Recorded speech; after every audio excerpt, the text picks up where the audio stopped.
Tout changement commence par une attitude de foi. Assistez à l'émission Foi en action.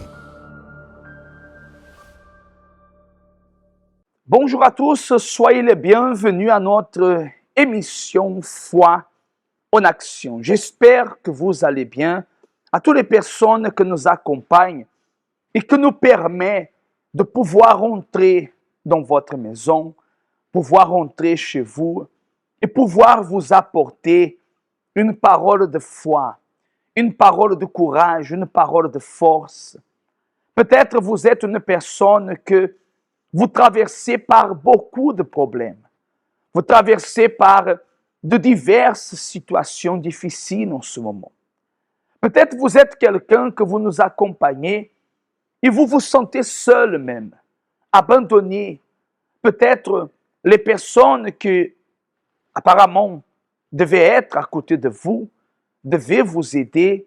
Peut-être elles n'ont pas le temps, elles vous ont oublié. Peut-être vous êtes quelqu'un que, à force de tellement de situations difficiles, vous-même vous vous êtes écarté, vous vous êtes isolé. Vous êtes une personne que peut-être, quand vous regardez votre vie, quand vous regardez ce que se passe dans votre famille, dans votre mariage, dans votre vie financière, dans votre vie professionnelle, des fois vous pensez que pour le problème que vous avez, il n'y a pas de solution. Et des fois, la personne, elle pense à désister. Mais le Seigneur Jésus, vous savez, la parole de Dieu nous dit complètement le contraire de cela. Et c'est pour cette raison que j'aimerais, à vous téléspectateurs, à vous que vous nous suivez dans notre émission Foi en action de ce matin, que vous puissiez saisir cette opportunité. Aujourd'hui, au Centre d'accueil universel, tous les mercredis d'ailleurs, nous cherchons la force de Dieu, la paix de Dieu, la présence de Dieu. Et vous savez que quand on parle de la présence de Dieu, on parle de cette tranquillité, on parle de cette force, de cette paix que peut-être jusqu'à présent, vous n'avez pas pu trouver nulle part. Alors, je vous laisse cette invitation à vous que vous souffrez, à vous que vous n'êtes pas en train de chercher une religion ou une église quelconque, mais vous êtes en train de chercher Dieu, comme Job. La Bible dit, Job disait, avant mon oreille avait entendu parler de toi, mais maintenant mon œil t'a vu. Pour autre parole, il y a beaucoup de personnes qui, elles, ont déjà entendu parler de Dieu, mais elles ne voient pas Dieu. Et c'est ce que nous voulons que vous puissiez voir, Dieu dans votre vie. Alors, nous allons accompagner déjà un témoignage qui montre cela, et nous allons accompagner le spot qui parle du mercredi, de ce que nous réalisons au centre d'accueil universel le mercredi, et nous revenons avec vous tous d'ici à quelques instants. Bonjour, je m'appelle M. Fabrice, donc je suis arrivé à l'église en 2016. Alors c'est mon épouse qui m'a invité par propos de la famille. J'avais pas forcément de problème en arrivant à l'église.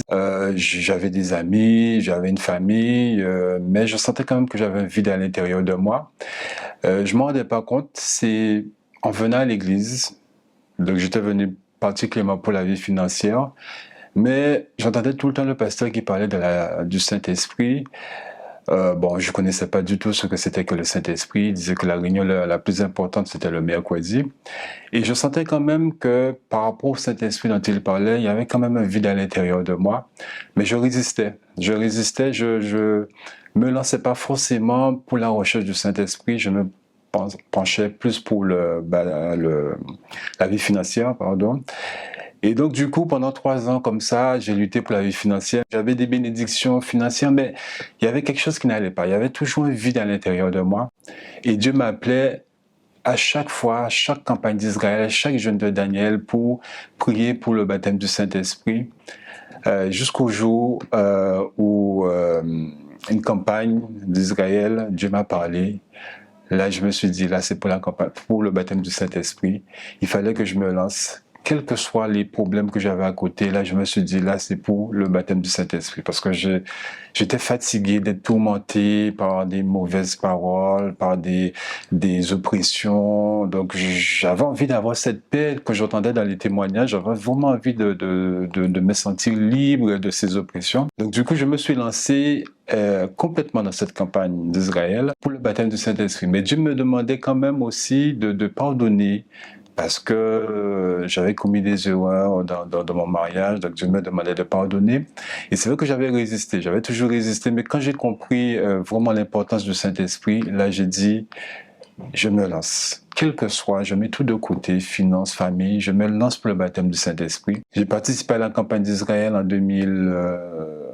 juillet 2020. J'ai pas reçu le baptême du Saint-Esprit en descendant de l'autel. Il y a eu le jeûne de Daniel juste après. Et je me suis dit, même si j'ai sacrifié sur l'autel, j'ai pas reçu, je continue, je me bats. J'évangélisais quasiment tous les jours pendant la campagne, le jeûne de Daniel. Et le dernier jour du jeûne de Daniel, j'ai pas reçu le baptême du Saint-Esprit à l'église. Les oppressions continuaient, le diable qui venait, qui m'accusait, oui, que tu ne mérites pas, que tu vaux rien, que tu es nul. J'ai pas accepté. Je me suis dit, non, mon Dieu, j'ai sacrifié sur ton autel. Je me suis donné à toi. Il faut que je ton esprit. Donc, le soir, j'ai lutté encore. Je me suis mis à genoux en prière avec Dieu. J'ai lutté avec Dieu en prière. Et j'ai dit à Dieu, à un moment donné, de toute façon, si j'ai pas ton esprit, je continuerai à me battre pour sauver les âmes. Et effectivement, c'est à ce moment-là vraiment que j'ai senti cette communion avec Dieu, cette joie, cette transformation qui, tout d'un coup, je me suis senti libre. Je me suis senti libre de toutes ces oppressions qui étaient là pendant toutes ces années. Et là, j'ai compris qu'effectivement, que Dieu m'avait baptisé de son esprit. En fait, ce que je voudrais dire, c'est que il faut pas résister à la parole de Dieu. Il faut obéir à la parole de Dieu. Toujours, Dieu nous appelle pour nous donner son esprit. Il faut écouter, obéir. S'il faut pardonner, pardonner. S'il faut s'humilier, il faut s'humilier. Mais il faut obéir à la parole de Dieu. Et il faut persévérer. Parce que si j'avais pas persévéré dans la prière, dans la recherche du baptême du Saint-Esprit, peut-être que j'aurais pas eu le baptême du Saint-Esprit maintenant. C'est parce que j'étais révolté. J'étais révolté de toutes ces oppressions. Et je me suis dit, non, il fallait que j'ai le baptême du Saint-Esprit. Donc aujourd'hui, je suis un homme en paix, heureux. C'est quelque chose que je peux pas décrire. Même s'il y a des problèmes, même si à droite, à gauche, il y a des choses qui viennent dans la famille, financièrement, mais c'est pas grave. Je sais que le plus important, c'est que Dieu est là et que Dieu m'a fait comprendre que sa grâce me suffit, que le reste n'est que bénéfice. J'ai vu toujours cette personne à lutter pour le baptême du Saint-Esprit en priorité. Et c'est vrai que je me rappelle toujours du verset qui disait « Cherchez le royaume des cieux en premier ». Et c'est vrai que j'entendais le verset, j'entendais cette parole, mais je ne mettais pas en pratique. Et un jour, j'ai compris qu'il fallait mettre en pratique, qu'il fallait d'abord chercher en priorité le royaume des cieux, le baptême du Saint-Esprit. Et c'est là qu'effectivement que Dieu est intervenu. Le Saint-Esprit m'a donné la vision de la grandeur de Dieu. Avant, je voyais ma vie de façon petite. Maintenant, Dieu m'a donné la grandeur. Dieu m'a mis en moi un projet sur lequel je suis en train de travailler. Et c'est vrai que c'est une vision que j'avais jamais encore eue. Dieu m'a permis d'avoir cette vision-là. Et c'est vrai que c'est pas facile. Et donc, du coup aussi, par rapport au baptême du Saint-Esprit, j'ai des membres de ma famille qui viennent à l'église maintenant. Sans que j'ai eu forcément à les inviter. Ils reviennent, ma mère, mon père, mes frères. Ils reviennent à l'église parce que ils ont vu le changement. Même dans mon travail aussi, je vois des collègues qui sont dans d'autres religions ils voient qu'il y a quelque chose de différent. Et c'est vrai que à travers le baptême du Saint-Esprit, on a une force, on a une paix, une joie qu'on communique aux autres sans forcément parler de grandes choses, mais ça se voit. Donc le baptême du Saint-Esprit, ça m'a amené la paix, ça m'a amené la vision de Dieu, ça m'a amené la grandeur de Dieu. Et maintenant, tout ce que je faisais avant qui était petit, je le fais en grand pour Dieu. Je n'ai pas peur de sacrifier pour Dieu. Je n'ai pas peur de montrer à Dieu vraiment, parce que je sais que tout ce que Dieu m'a donné, aucun homme ne pourra me le donner. Échange de vœux. Promesse faite. Contrat passé. La parole que l'on donne est précieuse, mais beaucoup, appuyés sur une parole donnée, ont été déçus de voir qu'elle n'a pas été honorée. Mais il y a une parole qui, elle, ne déçoit pas, qui est immuable et qui perdure depuis des millénaires. C'est la parole de Dieu. Et il fait toujours question de l'accomplir. Par la parole de Dieu, la terre a été créée. La mer s'est ouverte. Des aveugles ont retrouvé la vue. L'impossible est devenu possible. Cette parole a du pouvoir, et toute personne qui la prend pour appui voit les promesses honorées et les prophéties se réaliser. Et il répondit, « Heureux plutôt ceux qui écoutent la parole de Dieu et qui la gardent. » Tous les mercredis, dans l'école de la foi, venez apprendre à établir votre vie selon la parole de Dieu, qui est synonyme de vie, joie, salut. À 7h, 10h, 15h et 19h au centre d'accueil universel des Abîmes ou dans le centre d'accueil le plus proche de chez vous. Voilà, nous sommes de retour et vous avez pu accompagner le témoignage de cette personne. Un témoignage de plus que nous montre, que nous prouve que Dieu n'est pas changé. Et encore, le temps de miracle n'est pas terminé. Beaucoup de personnes parfois, excusez-moi de dire ainsi, mais osent dire que le temps de miracle est fini. Pourquoi serait-il fini si Dieu est infini? Pourquoi le temps de miracle devait terminer si Dieu est éternel? Et si Dieu a agi dans le passé, il agit du même dans le jour d'aujourd'hui. Oui, madame, votre foi peut vous apporter, vous accorder le miracle que vous avez besoin, monsieur.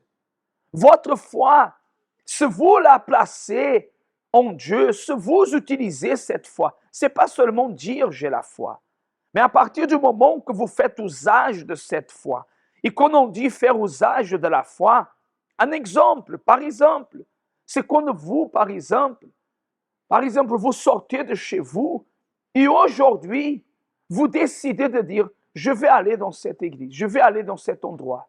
Je veux voir si vraiment ce qu'il disait vrai ou faux. C'est un acte de foi. C'est un acte de foi parce que moi, je ne vous vois pas, mais Dieu voit cette attitude.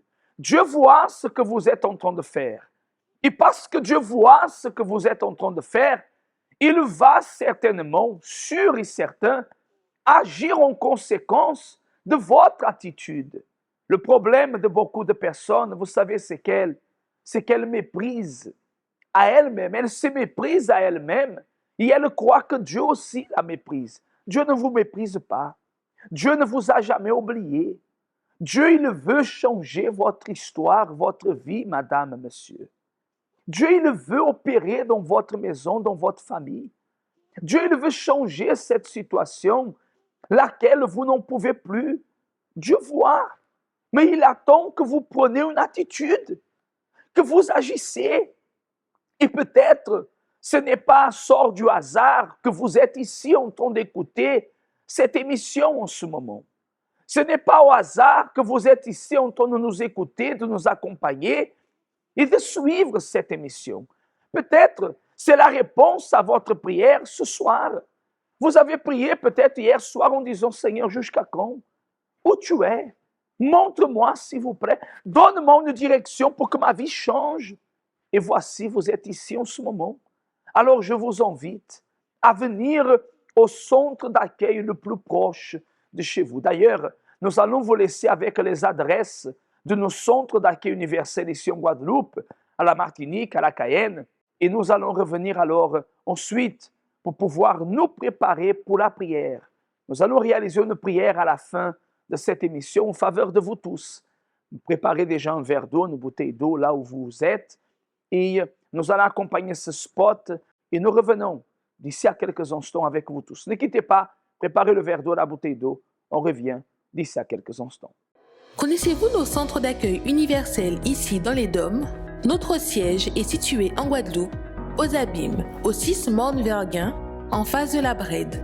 entre le KFC et le McDonald's. Nous avons aussi nos centres d'accueil à Pointe-à-Pitre, au 29 quai Lefebvre, en face du parking du port. À Baïf, au 51 impasse Louis Blériot, Zac des Pères Blancs, derrière le Super U. À Saint-François, à la rue Charles Junon, à 100 mètres du marché de la Rotonde. Nous sommes aussi en Martinique, au 42 rue Garnier-Pagès, proche du Leader Price à Fort-de-France. Mais aussi en Guyane française, à Cayenne, aux 19 zones artisanales Galmo, proche de l'entrée du CFA. Ainsi qu'à Kourou, au 1 rue du Levant, proche du Lip Service Ting.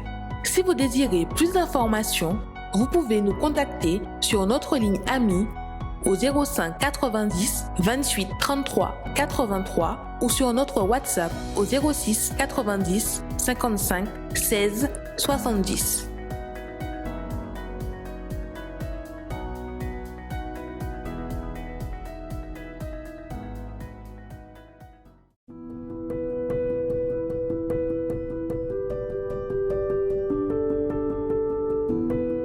Bonjour à tous, comme vous le voyez, nous sommes ici devant notre siège au Centre d'accueil universel des Abîmes et aujourd'hui, le CAU et l'EFS, l'établissement français du sang, sont en partenariat afin d'organiser une grande collecte de sang. L'objectif est de pouvoir sauver des vies.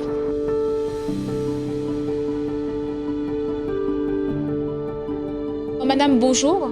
Bonjour. Dites-moi, quelle est votre fonction au sein de l'EFS?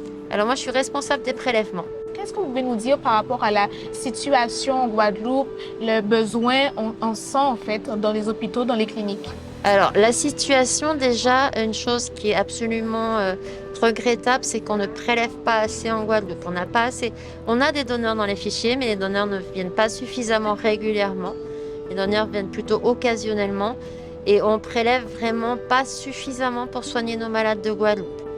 C'est regrettable à deux points de vue, déjà parce que ça serait quand même bien de pouvoir être autonome.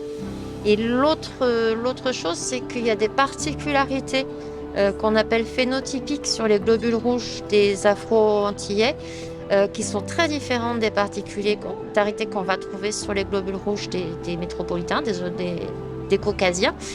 Et c'est vrai que le sang des donneurs guadeloupéens est bien meilleur pour soigner nos patients que le sang qui arrive de l'Hexagone. Moi, je me dis que demain, ça peut être mon tour, j'ai besoin, donc je donne à ceux qui souffrent, ceux qui en ont besoin, ceux qui sont malades, en fait, les vies qui en ont besoin. Donc, on met qu'à laver l'autre, comme on dit, quoi. Je suis donneur universel et puis il faut sauver les vies, alors c'est pourquoi je me suis déplacée. D'autant plus dans notre milieu de travail professionnel, c'est très important pour pouvoir aider les autres. Je conseille les gens à venir donner leur sang pour pouvoir aider leurs prochains. C'est une action que c'est pouvoir aider des personnes que peut-être je ne connais pas et qui auront besoin. C'est un geste que parfois les personnes, elles pensent seulement quand eux, ils ont besoin ou quelqu'un de leur famille a besoin. Mais quand ça ne nous touche pas, on se dit, voilà, ça ne me regarde pas. Sauf que il faut à chaque jour penser qu'il y a quelqu'un, à ce moment même que je donne, qui a besoin de ce sang. Et si ce peu de minutes que je donne peut sauver des vies, qu'est-ce que ça me coûte? C'est gratuit. Et ça va m'aider à moi et à la personne à qui je donne. Alors, il y a toujours la parole qui dit, celui qui donne reçoit. Et ça, c'est dans tous les aspects du mot. Alors, j'invite à tous à pouvoir donner, collaborer avec ce geste parce qu'on sauve des vies. Donc, docteur, nous sommes ici à la fin de la collecte. Est-ce que vous pouvez nous dire comment s'est passée cette collecte? Alors cette collecte, je trouve, c'est très très bien passé. On a accueilli quand même un nombre de donneurs important puisqu'on a accueilli 109 donneurs. A priori, on a dû prélever 67 poches de sang, ce qui est tout à fait honorable pour les collectes que nous faisons en Guadeloupe. Et ça s'est vraiment très bien passé. Est-ce que vous êtes habitué à avoir autant de personnes lors des collectes? Absolument pas, c'est une collecte tout à fait exceptionnelle. Habituellement, on est dans le camion avec un médecin, 2 infirmières.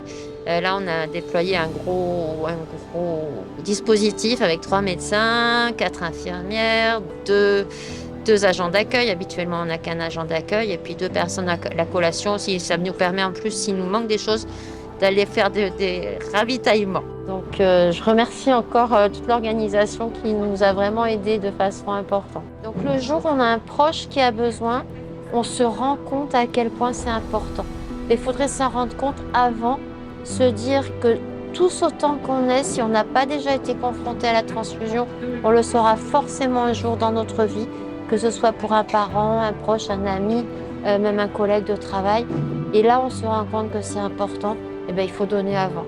Et puis, il faut donner régulièrement parce que vraiment, c'est dommage de faire venir des poches de l'Hexagone qui ne sont pas forcément les bonnes poches pour nos malades.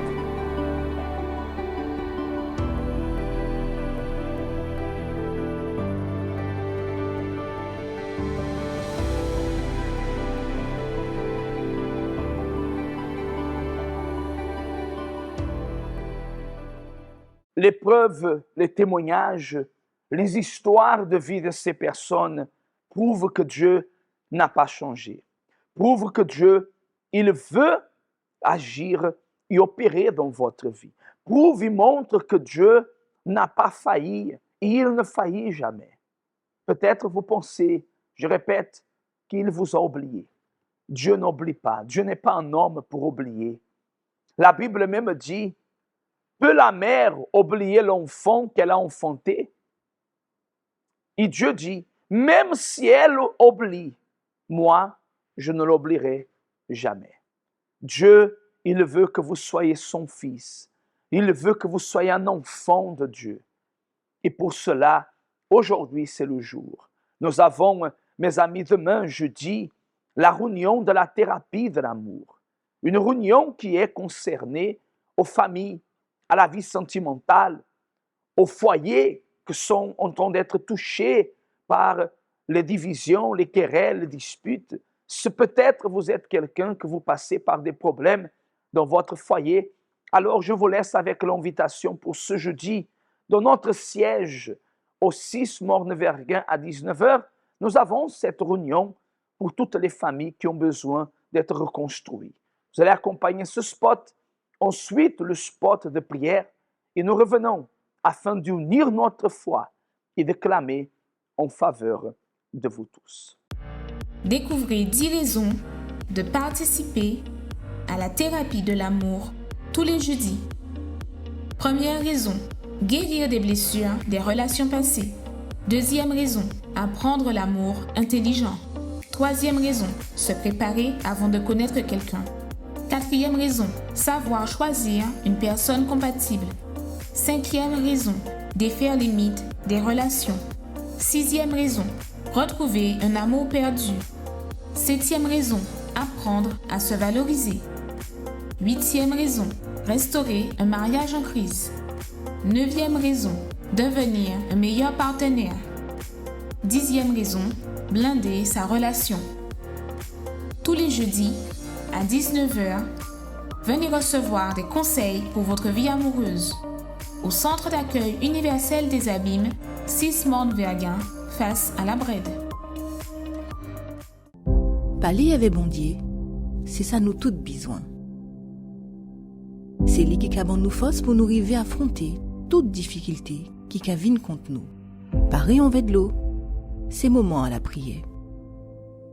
Seigneur notre Dieu, Seigneur notre Père, mon Dieu, nous sommes devant ta présence. Toi que tu ne changes pas. Le Seigneur a dit que les cieux et la terre peuvent, ils pourront, ils vont passer, mais ta parole ne passera point.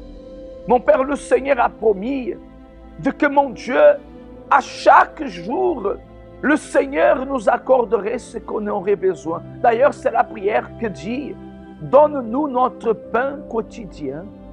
Mon Père, oh Dieu, au nom du Seigneur Jésus, je te demande que tu viennes à la rencontre de ces personnes que nous écoutent, à la rencontre de chaque homme, chaque femme, chaque personne qui se trouve en ce moment désespérée, opprimée, angoissée, à ces personnes qui se trouvent désorientées, parfois sans savoir quoi faire, ni comment faire pour sortir de cette situation. Mais mon Dieu, le Seigneur a la réponse à toute question.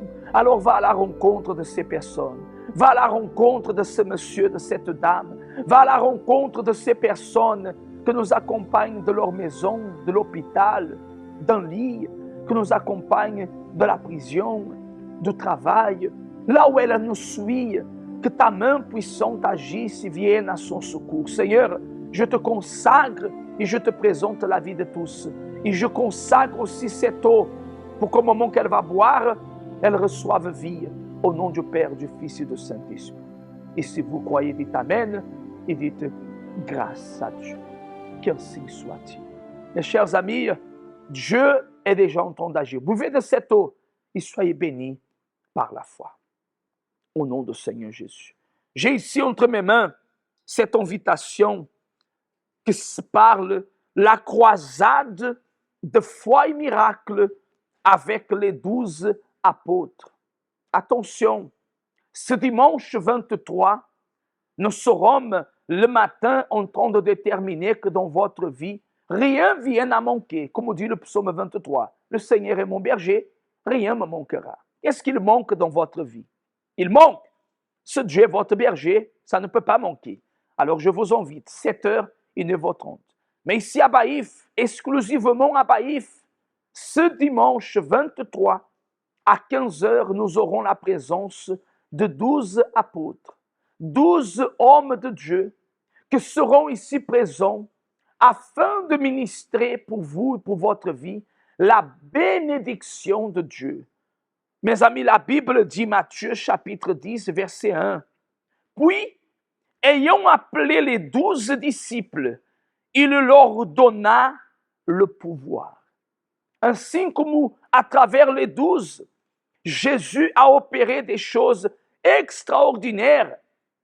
Mes amis, à travers de ces 12 hommes de Dieu qui seront ici à Baïf, au 151, on passe Louis Blériot. Mes amis, derrière le Super U, vous que vous habitez ici à Basse-Terre, dans les alentours, à Cap-Esther, à Bouillante, vous que vous habitez, mes amis, à Rivière-des-Pères, vous que vous habitez à Baïf, mes amis, vous que vous habitez à Vieux-Habitants, vous que vous habitez ici dans les alentours, vous êtes notre invité spécial. Ce dimanche, à 15h, au 151 Passe Liblério, venir dans cette invitation, dans cette réunion, où certainement des miracles extraordinaires Dieu va réaliser dans votre vie. Que Dieu vous bénisse à tous, une très bonne journée, que Dieu vous garde et à une prochaine fois.